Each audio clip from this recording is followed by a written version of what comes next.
Welcome to Spotlight on Jackson County. About the double whammy. Job creation and education and health going. A Tauntaun sleeping bag. Yes. As we go, a lot of changes take place. What about all this gridlock? And it's like,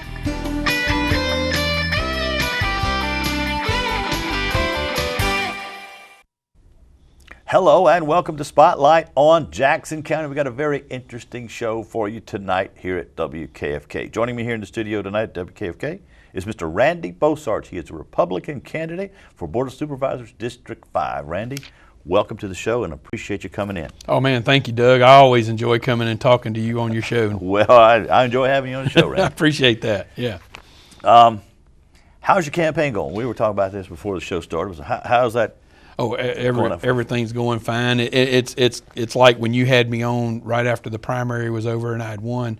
You know, it's just been overwhelming. I mean, never expected to win the primary outright. I always figured I'd be in a runoff, but I tell you, the citizens of Jackson County were just fantastic. And winning the primary outright and being able to focus on the general election against my two independent candidates.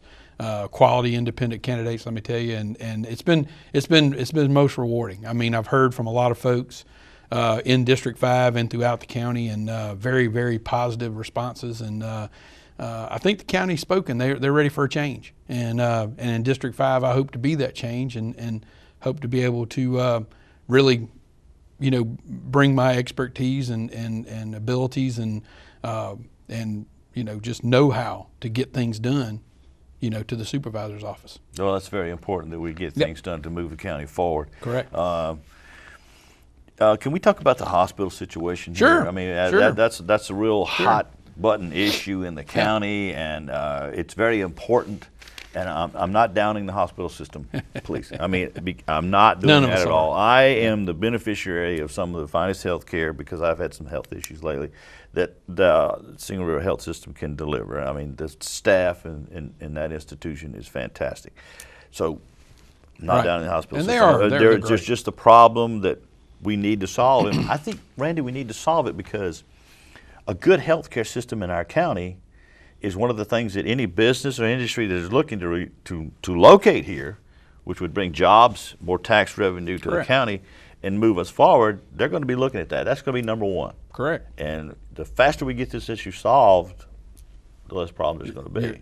You're dead on it, Doug. And right now the hospital's in a situation to where, for the retirees anyway, there's from what I went to their court hearing last Tuesday, and I've supported them from the beginning. I mean, look, the 17 years I worked at the sheriff's office, 12 years I worked at the hospital part-time, and a lot of those people on that picket line are people that I worked with. They're good friends of mine, and I just hate that they're having to go through this. So I whether I was running for supervisor or not, I felt compelled to support my friends, and in the last court meeting last week, there's some issues, and then there's another offer or settlement, so to say, on the table, and which has to do with the Board of Supervisors, and that's one of the reasons why I got involved. Hopefully being the next supervisor, I felt like it was my duty to try to, get a grasp on this from the beginning. And there's a federal side to this. There's a group of attorneys that represents about 12 clients or whatever, and they've gone to federal court to try to get a settlement versus the 140 plus plaintiffs that are with another attorney firm who are trying to get their case resolved in state court. So, and I guess it's just going to be up to a matter of courts and judges on who gets to take charge of it. And then of course they've appointed a special independent person now to oversee the pension fund. They've kind of taken away from the pension trustees, and they've got a special person overseeing that. So you hope that you get some good results there. But at the same time, this federal situation I have a problem with, and for most people that don't know, the number one thing is that I don't have a problem with the number one part of it, which is Singing River contributing back to the plan like they're supposed to. Okay, the number one part of the order is over a period of time they contribute over $130 million back to the plan. All right, the number 2, number 3, and number 4 part of it I got a problem with. You know, and I know on the number 2 part there's $13.6 million that they're looking for from the county taxpayers, from the Board of Supervisors, you know, to help shore up this situation. And you know, I have problems with that because unless the citizens of this county vote to do that, and I would love to put it out for a vote, then I would have reservations and just supporting it, unless it was in the form of indigent care. Now, if you knew you could give them $13.6 million and they were going to use it for indigent care so that they could free up other monies to take care of the other retiree situation and stuff, I could support that.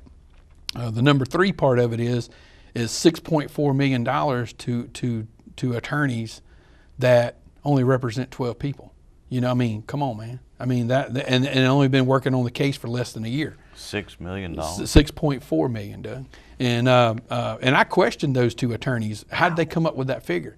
And they pretty much said, hey, you know, it's a number we're entitled to. And I said, well, not of taxpayer money, you're not. And you know, I just feel like that, you know, the taxpayers of this county are not responsible for the misdoings of hospital administrators, but at the same time, it's kind of like we talked before the show, you know, the supervisor should have been overseeing it. And I know in the past they've said we don't control the hospital and all this kind of stuff. Yeah, you do. Okay, it's a county hospital, sits on Jackson County property. You know, you control it. You know, you have a say in it through yourselves or your trustees of what goes on. It's just, you know, apparently most of them chose not to say something. Now, there was some past supervisors that did say something about it, but they were always outvoted, outnumbered, and you know, so nothing ever got done about it.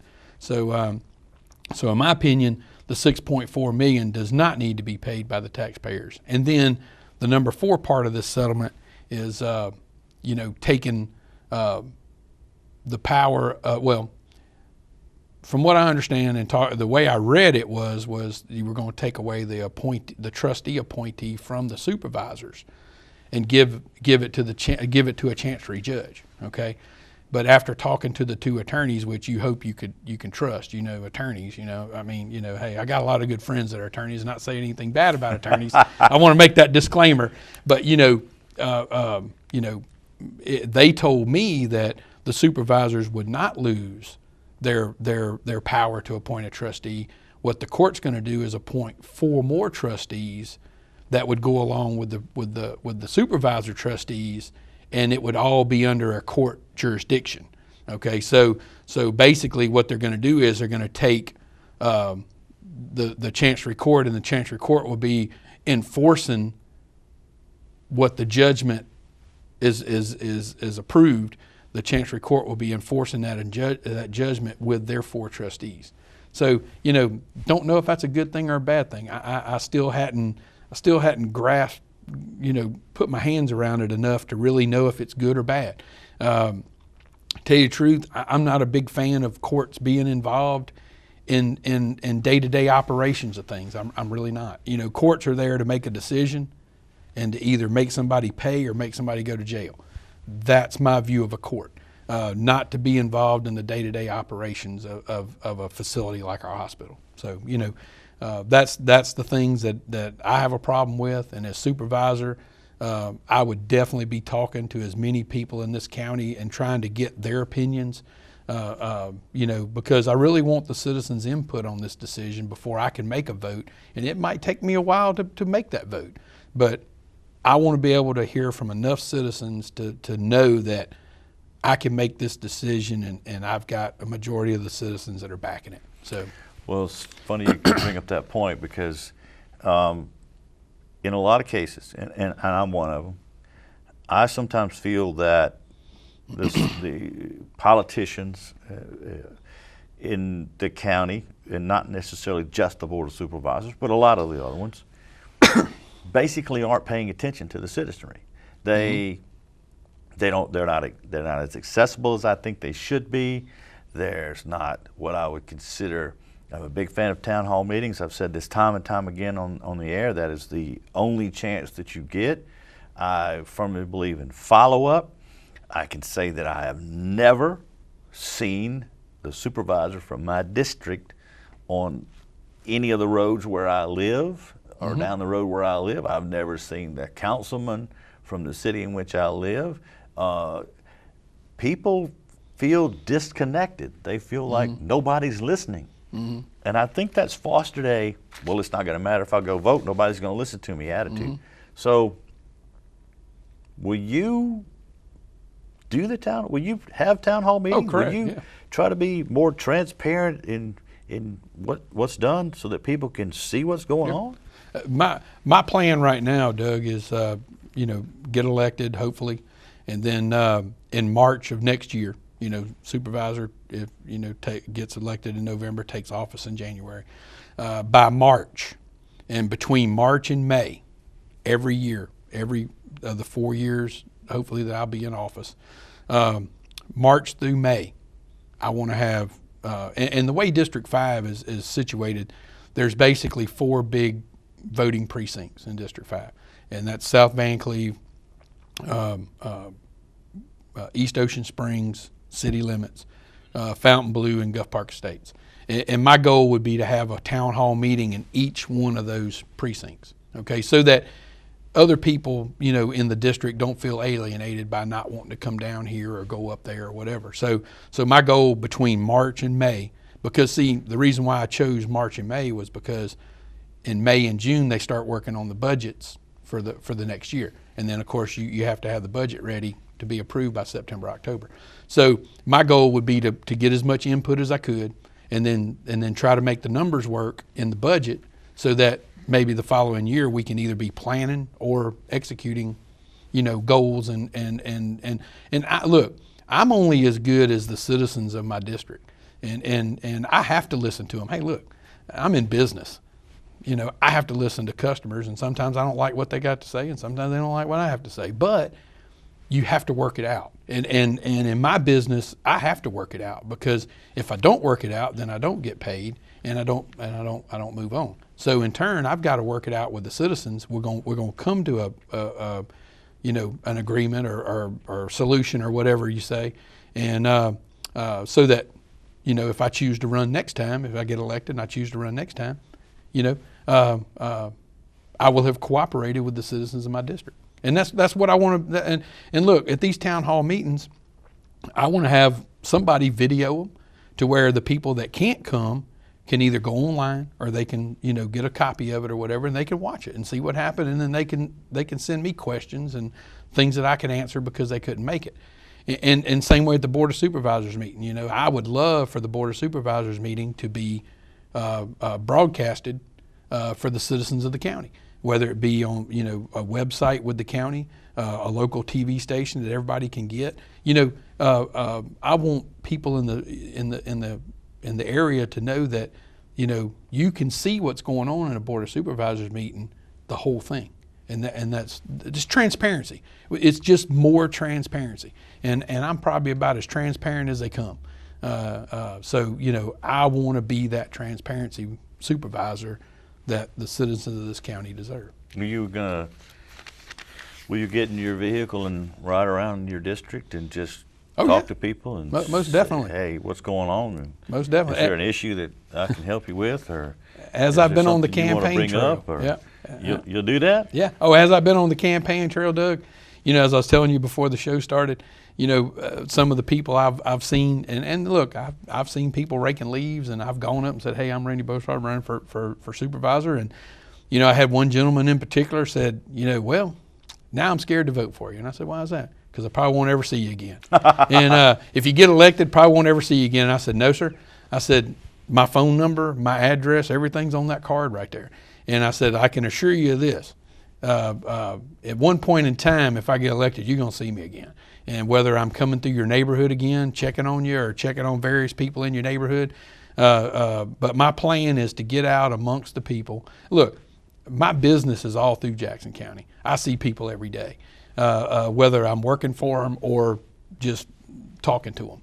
So my goal as supervisor is to incorporate my business into being supervisor, and because in my business I am a supervisor, you know, so I can be the county rep. And the thing about me is that, you know, if I get elected, I plan on driving my own pickup truck, I plan on paying for my own gas, and I plan on using my own cell phone, and that's because I'm too old to learn another number, Doug, and I don't sounds like me now. and I don't want two phones on my hip. That gets confusing.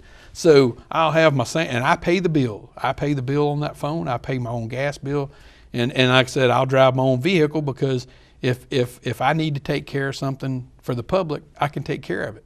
I don't have to worry about getting a county vehicle to do this or do that. I'm in my own vehicle. I do anything. You know, I can do anything the citizens need me to do, and I don't have to worry about anything being a conflict of interest.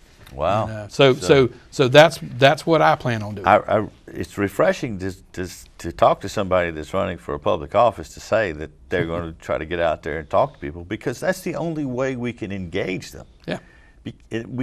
I feel disengaged. Yeah. I feel like what I say doesn't matter. I feel like, you know, I can't go to the Board of Supervisors meetings because, you know, I got a job. Mm-hmm. But if I could watch it and see what happened, I would be more informed what's going on in the county. Yeah. Yeah. So that's important to me that you're bringing that up. I mean, that's a great idea. I mean, it's being done in several city council meetings, and to use a local broadcast station to get the word out. That's another great thing. And you know, Doug, really, is there a law that says the supervisor meeting has to be at 9 o'clock in the morning? Why can't it be at 6 o'clock in the evening? I don't know. Yeah. You know, I mean, you know, I would look for ways to be, number one, more transparent, and number two, be accessible to the public. You know, and that's, you know, that's how I want to be, and that's how I want the board to be, and that's how I want, you know, all the employees and everything that we have for this county to be. And most of them are. We have probably some of the best county employees around, and I'd put them up against anybody because I've dealt with them before. In my business, I have to deal with multiple county agencies and multiple county employees, and you got to remember, at one time I was a county employee. So a lot of those people are still my friends, and we've all worked together well, and there's quite a few of them that are looking forward to working with me again and as being a county employee. So what I hear you saying with that is you've got your business and your insight into what's going on in the county and your interaction, and you're seeing it every day, kind of maybe give you a better understanding of what's going on in your district or the county, and will help you as a supervisor.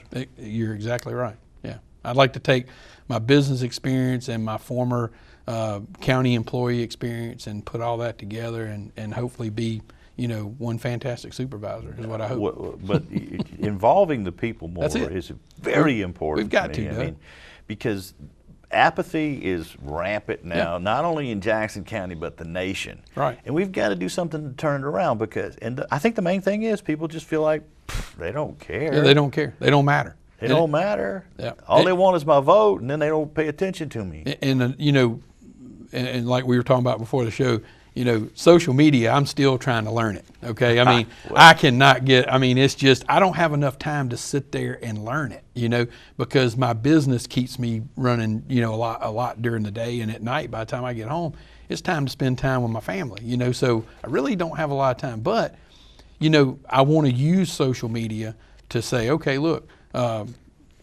you know, if so-and-so in certain Van Cleve area or Fountain Blue area or Guff Park Estates or City Limits Ocean Springs has a problem, I want them to email me. I want them to send me their name and address and say, look, you know, Mr. Bosarge, I really need you to look at this for me, and I want to be able to respond, you know, but I want them to, if they don't want to call me, if they want to send me an email or if they want to send me a text message or if they want to use the old-fashioned envelope and a stamp, you know, I will take your and I will do my best to respond to everybody. And like I said, it goes back to the business principle. You know, you might not like my position and I might not like yours, but eventually we'll come to a common ground and we'll make this thing work. And that's what I want. Well, yeah. we've gone through the break here, and I'm making an executive decision, Mr. Bosarge, to do away with that. But that's fine. I mean, I do that quite a bit. Another hot issue that a lot of people are looking at, and we're kind of surprised. Whoa, this apparently has been going on for a while, but there's talk now of damming up portions of the Pascagoula River. Correct. Now, that is the only free-flowing river in the 48 states in the United States in the whole country. Yep. And I'm going to come out right now and say I am totally, positively, diametrically opposed to doing that. Oh, me too. Me too. Well, you've answered that question. Yeah. I was going to say, how do you feel about it? I'm totally against it. And you know, Doug, I grew up on that river. I mean, you know, my family, you know, fished it, houseboated on it, boat ride on it. I mean, I've spent a lot of time on that river. And Pascagoula River, West Pascagoula River, Bluff Creek. I mean, I've spent a lot of time on that river. And I'm going to tell you, it's beautiful. It's a beautiful river. And I've gone all up into George County on that river. I mean, it is a beautiful river. And, you know, it needs to stay pristine. Okay, I mean, we already pumped some water out of it, you know, for industrial use now. Okay, and my problem with this whole thing is once I really got to start looking at it, was that other than some other